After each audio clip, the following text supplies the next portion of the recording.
Hello दोस्तों, good morning. स्वागत है आप सभी का हमारे चैनल पर। तो देखेंगे ये टेस्ट नंबर 21 ही है, क्योंकि देखेंगे इसमें कल के टेस्ट में कुछ क्वेश्चन छूट गए थे, जो कि 95 नंबर क्वेश्चन तक हुआ था। 5 क्वेश्चन छूटा हुआ था। तो चलिए आज हम लोग 5 से 6 क्वेश्चन इसमें पूरा करेंगे, ठीक है। और देखिए लगातार अपने पढ़ाई को जारी रखिए। नया साल और पुराना साल में कोई अंतर नहीं है, बस आपका समय बदलना चाहिए तो वही नया साल होगा। तो चलिए शुरुआत करेंगे। 95 निम्नलिखित कथनों पर विचार कीजिए। पहला है कि किसी भी राजनीतिक दल से संबंधित राज्य विधानमंडल के किसी भी सदन का सदस्य यदि दल बदल के आधार पर अयोग्य है तो ऐसा सदस्य मंत्री के रूप में नियुक्त होने के लिए भी अयोग्य होगा। वही दूसरा है कि मंत्रिपरिषद सामूहिक रूप से राज्य विधानसभा के प्रति उत्तरदायी होती है। तो कितने कथन सही हैं? केवल एक, केवल दो, दोनों सही या दोनों गलत? देखिए ऐसे क्वेश्चन जो है इसको बताएंगे। ऐसे क्वेश्चन पढ़ के जब तक आपको मज़ा ना आने लगे कि हाँ ये क्वेश्चन कितना अच्छा है, पढ़ने में बहुत अच्छा लगे, बोरियत ना लगे, तब तक समझिए कि आप अपने ठीक लेवल पे नहीं है। जब जिस दिन पढ़ के ये क्वेश्चन मज़ा आने लगे कि वाह क्या क्वेश्चन है, ठीक है। ऐसे क्वेश्चन मान लीजिए तो आपको न भी आए तो भी ये पढ़ के ऐसा लगे कि चलिए अच्छा आज कुछ नया सीखने को मिलेगा और पॉलिटी में ये भी सेगमेंट मुझे देखने को मिलेगा। लेकिन आप ये अगर पढ़ के बोर हो रहे हैं कि क्या लिखा है क्या नहीं लिखा हुआ है, इसका कुछ मतलब ही नहीं समझ में आ रहा है, तो देखिए टेस्ट देने का फिर कोई मतलब नहीं रहेगा। तो जब तक आपको ये पढ़ के क्वेश्चन मज़ा ना आने लगे तब तक समझिए कि आप अपने एग्जाम के प्रति अभी समर्पित नहीं हैं। तो चलिए देखेंगे।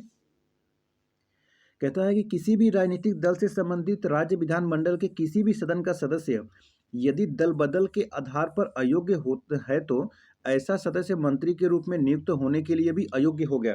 क्या सही है? बिल्कुल सही बात है। देखिए किसी भी राजनीतिक दल से संबंधित राज्य विधानमंडल के किसी भी सदन का सदस्य यदि दल बदल के आधार पर अयोग्य करार दिया जाता है तो ऐसा सदस्य मंत्री के रूप में नियुक्त होने के लिए भी अयोग्य होगा। और इस प्रावधान को 91 91 संविधान संशोधन अधिनियम कौन सा ईयर था उस समय? 2003 का था, सम्मिलित किया गया था उस टाइम। ठीक है, तो पहला कथन सही है। दूसरा कथन कहता है कि मंत्रिपरिषद सामूहिक रूप से राज्य के विधानसभा के प्रति उत्तरदायी है। राज्य के विधानसभा के प्रति, तो ये भी कथन सही है। देखिए अनुच्छेद 164 देखेंगे तो उसमें स्पष्ट रूप से उपबंधित किया गया है कि मंत्रिपरिषद सामूहिक रूप से राज्य के विधानसभा के प्रति उत्तरदायी होता है। ठीक है, इसका अर्थ क्या है कि मंत्री अपने सभी क्रियाकलापों और कृत्यों के लिए विधानसभा के प्रति संयुक्त रूप से उत्तरदायी होते हैं और वे टीम के रूप में कार्य करते हैं। तो दोनों कथन सही हैं। ऑप्शन नंबर सी लगा देंगे। ठीक है, तो बताइए इस क्वेश्चन में अब कोई भी समस्या है आपको? अब ऐसा क्वेश्चन आएगा तो आप लोग सॉल्व कर लेंगे। ये दल बदल के बारे में था और मंत्रिपरिषद के बारे में था। अब मुझे आप ये बताइए, मंत्रिपरिषद जो बनता है उसमें से तो कितने प्रतिशत बनता है? मैं ऑप्शन भी दे देता हूँ। 10%, 15%, 20% या तो 25%। कितने लोग सम्मिलित होते हैं? क्वेश्चन कई बार पूछा हुआ है। आप मुझे इसको ए बी सी डी में आंसर दे सकते हैं, ए बी सी और डी। चलिए इसका आंसर देंगे मुझे कि मंत्रिपरिषद जो बनता है वो कितने प्रतिशत लोगों से मिलकर बनता है। और आगे बढ़ेंगे, क्वेश्चन नंबर 96 देखेंगे। हाल ही में सुर्खियों में रहा चंदका दंपारा वन्यजीव अभयारण्य। चंदका दंपारा ये भारत के किस राज्य में अवस्थित है? आंध्र प्रदेश में है, अरुणाचल प्रदेश में है, मेघालय में है या उड़ीसा में है? चंदका दंपारा वन्यजीव अभयारण्य, चलिए बताइए। तो देखिए जितने लोग भी आंसर कर रहे हैं उनका बिल्कुल सही है या सोचे भी हों, तो ऑप्शन नंबर डी इसका सही है, उड़ीसा में है। ठीक है, थोड़ा इसके बारे में जान लीजिए। देखिए राज्य सरकार जो है कटक से हिरणों को स्थानांतरित करके पश्चात चंदका दंपारा वन्यजीव अभयारण्य में सांबर और गौर यानी कि वायसन को शामिल करने की योजना बना रही थी। तो इसलिए यहाँ पे इसको क्वेश्चन को पूछा हुआ है। देखेंगे चंदका दंपारा अभयारण्य ये 194 वर्ग किलोमीटर, कितना? 194 वर्ग किलोमीटर क्षेत्र में विस्तारित है और यह हाथियों, बार्किंग डियर और शाही सहित कई वन्यजीव प्रजातियों का आश्रय स्थल भी है। ठीक है, तो ये उड़ीसा के खुर्दा जिले में स्थित है तथा पूर्वी घाट की उत्तर पूर्वी सीमा का प्रतिनिधित्व करता है। और इसे देखेंगे 1982 में क्या हुआ था? 1982 में अभयारण्य का दर्जा दिया गया था। तो इसके बारे में सारा चीज हो गया। चलिए अब देखते हैं क्वेश्चन नंबर 97।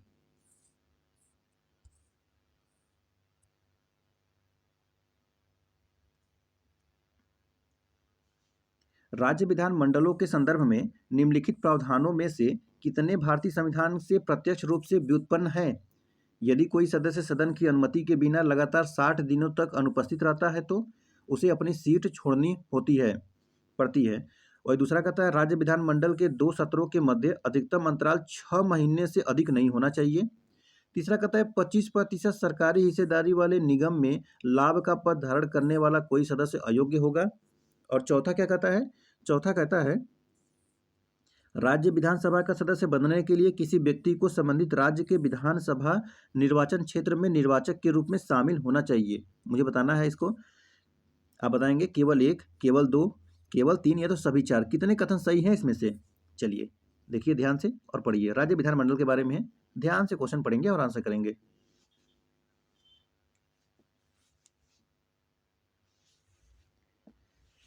देखिए अनुच्छेद अगर 190 पढ़ेंगे, अनुच्छेद 190, तो उसमें देखेंगे यदि किसी राज्य के विधानमंडल के किसी सदन का कोई सदस्य 60 दिन की अवधि तक सदन में अगर अनुपस्थित रहता है तो क्या रहता है, उसको अपना सीट छोड़ना पड़ता है। ठीक है। अब मुझे आप कोई एग्जांपल ऐसा बताइए जो कि ऐसा कोई सदस्य था जो 60 दिन तक न आया हो और अयोग्य घोषित हो गया हो। मुझे तो पता है, लेकिन मैं आपसे क्वेश्चन पूछ रहा हूँ कि आप इसका आंसर कमेंट बॉक्स में दे देखिए, सर्च करेंगे तभी कुछ जान पाएंगे। ठीक है। दूसरा कहता है राज्य विधानमंडल के 2, इसका ये पहला वाला सही है। दूसरा कहता है राज्य विधानमंडल के 2 सत्रों के मध्य अधिकतम अंतराल 6 महीने से अधिक नहीं होना चाहिए। देखिए ये सब आर्टिकल से ही क्वेश्चन है। ठीक है। तो ये कौन से आर्टिकल में है? ये आर्टिकल 174 में कहा गया है ऐसा कि राज्यपाल समय समय पर राज्य विधानमंडल के प्रत्येक सदन के सत्र आहूत करता है और राज्य विधानमंडल के 2 सत्रों के मध्य अधिकतम 6 महीने का अंतराल होता है। ठीक है। तो उससे यह दूसरा भी कथन सही है। 6 महीने का अंतराल इसमें से मतलब 6 महीने ज़्यादा नहीं होना चाहिए, उसके अंदर में 3 तो हो जाता है। तो दूसरा भी कथन सही है। और तीसरा देखेंगे कहता है 25% सरकारी हिस्सेदारी वाले निगम में लाभ का पद धारण करने वाला कोई सदस्य अयोग्य होगा। क्या ऐसा है क्या? देखिए वह सरकार के कम से कम 25% हिस्सेदारी वाले किसी निगम में निदेशक या प्रबंध एजेंट के पद पर हो या लाभ का पद धारण करता हो। ठीक है, न कि अयोग्य हो जाएगा। तो तीसरा कथन इसमें गलत हो जाएगा।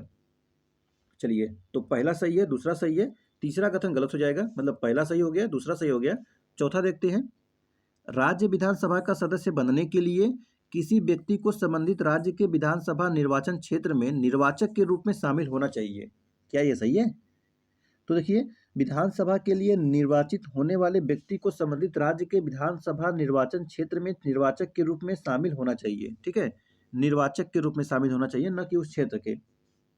तो चौथा कथन भी गलत हो जाएगा। ठीक है, चौथा कथन भी गलत हो जाएगा।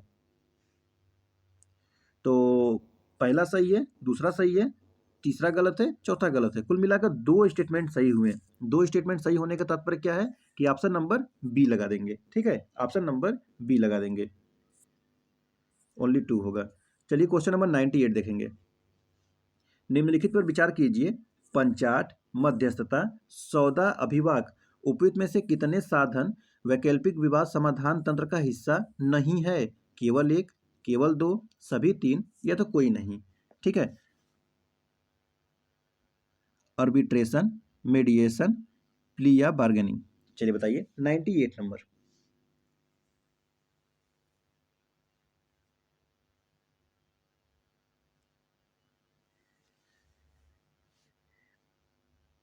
देखिए सिविल प्रक्रिया संहिता की धारा जो है 89, कितना 89, सिविल न्यायालयों को किसी मामले को वैकल्पिक विवाद समाधान जैसे सुलह, पंचाट, मध्यस्थता, लोक अदालतों के माध्यम से न्यायिक निपटान हेतु संदर्भित करने का अधिकार प्रदान करता है। ठीक है। तो इसलिए जो ये पहला कथन है इसमें ये आएगा, जो कि यहाँ पे नहीं वाला पूछा हुआ है। ठीक है। वही देखिए यहाँ पे प्लिया बार्गेनिंग ये सौदा अभिभाग का है। देखिए ये क्या है, तो विश्व भर के इसमें देखेंगे अभियुक्त और अभियोजन पक्ष के मध्य ट्रायल पूर्व समझौते के रूप में जाना जाता है। ठीक है, तो ये भी है। और इसमें एक और शब्द है जो कि मीडिएशन। क्या है? मीडिएशन यानी मध्यस्थता की बात करता है, मध्यस्थता।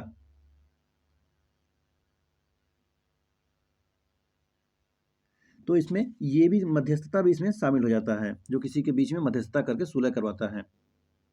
तो कुल मिला के इसमें तीनों ही कथन सही है, तो ऑप्शन नंबर डी लगा देंगे, कोई नहीं होगा। क्या होगा? ऑप्शन नंबर डी लगा देंगे, कोई भी नहीं होगा। साधन वैकल्पिक विवाद समाधान तंत्र का हिस्सा नहीं है, तो ऑप्शन नंबर डी कोई भी नहीं है।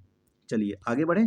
99 99 यदि कोई व्यक्ति संसद के दोनों सदनों के लिए निर्वाचित हो जाता है तो उसे 10 दिनों के भीतर सूचित करना होगा कि वह कौन से सदन की सदस्यता धारण करेगा। और यहाँ पर क्योंकि शब्द यूज करेंगे। भारत के संविधान ने इस संदर्भ में स्पष्ट रूप से नियम निर्धारित किया है। कितने सही हैं इसमें से? ऑप्शन देख लीजिए, केवल एक। दोनों कथन सही है, व्याख्या सही करता है, या तो व्याख्या सही नहीं करता है। पहला सही है, दूसरा गलत है, या पहला गलत है और दूसरा सही है। चलिए क्वेश्चन नंबर 99। Question number 99।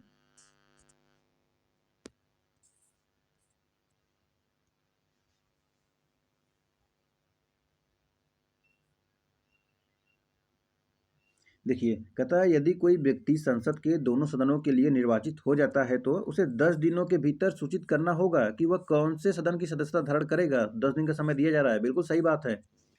वही दूसरा कहता है कि सॉरी, दूसरा कहता है कि भारत के संविधान ने इस संदर्भ में स्पष्ट रूप से निर्धारित किया है। क्या ये स्पष्ट रूप से निर्धारित है? देखिए, ऐसा नहीं है, स्पष्ट रूप से निर्धारित नहीं किया गया है। ये अधिनियम बनाकर 1951 में उपबंधित किया गया है। तो दूसरा कथन गलत हो जाएगा। जब पहला सही दूसरा कथन गलत तो क्या हो जाएगा? ऑप्शन नंबर सी हो जाएगा। पहला कथन सही है, दूसरा कथन गलत है।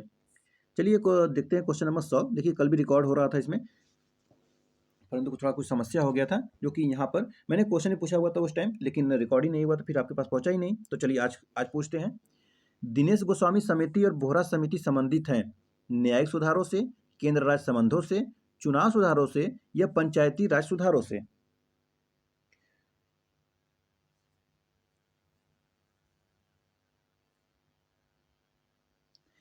तो चलिए देखेंगे। देखिए, दिनेश गोस्वामी और बोहरा समिति ये हैं चुनाव सुधारों से। किससे हैं? चुनाव सुधारों से हैं। ऑप्शन नंबर इसमें सी करेक्ट है। लेकिन मेरा क्वेश्चन यहीं पे खत्म नहीं होता है। मुझे क्वेश्चन पूछना ये है कि दिनेश गोस्वामी और बोहरा समिति ये कब कब आए हुए थे। तो चलिए मैं आपको ऑप्शन देता हूँ। ऑप्शन ए, बी, सी और डी। ये है किसके लिए? दिनेश गोस्वामी के लिए। दिनेश गोस्वामी के लिए मैं ऑप्शन देता हूँ 1986, 88, 90 और 92। ठीक है। वही बोहरा समिति के लिए भी ऑप्शन देता हूँ मैं, ए, बी, सी और डी। ठीक है। अब इनका समय काल आप बताएंगे कि बोहरा समिति जो है ये इनका कब आया हुआ था। तो मैं इनका ऑप्शन देता हूँ 1989, 1991, 1993 या 1995। चलिए, आप लोगों ने आंसर दिया है कि दिनेश गोस्वामी समिति, बोरा समिति किससे संबंधित है? तो चुनाव सुधारों संबंधित है। लेकिन कौन से ईयर में इनका था? तो मुझे आप ये बताइए। दिनेश गोस्वामी का ABCD में से आंसर दीजिए और बोरा समिति का ABCD में से आंसर दीजिए। कमेंट बॉक्स में जितने लोग भी देख रहे हैं वीडियो, सभी लोग आंसर दीजिए। ठीक है। और थोड़ा लास्ट में अपना लोग फीडबैक भी दिया करिए, ताकि मैं ये जान सकूँ कि कितने लोग वीडियो देख रहे हैं, कहाँ से देख रहे हैं, ताकि मुझे भी समझ में आया कि इतने लोग वीडियो देख रहे हैं, लाइक सब्सक्राइब कर रहे हैं, शेयर कर रहे हैं वीडियो को, और वीडियो को पसंद कर रहे हैं। तो और भी इसमें देखेंगे टेस्ट ऐसा लाया जा रहा है जो कि फुल लेंथ टेस्ट आएगा। तो फुल लेंथ टेस्ट रहेगा, ज़्यादा लोग देखेंगे तो ज़्यादा लोगों के पास पहुँच सकेगा। ठीक है।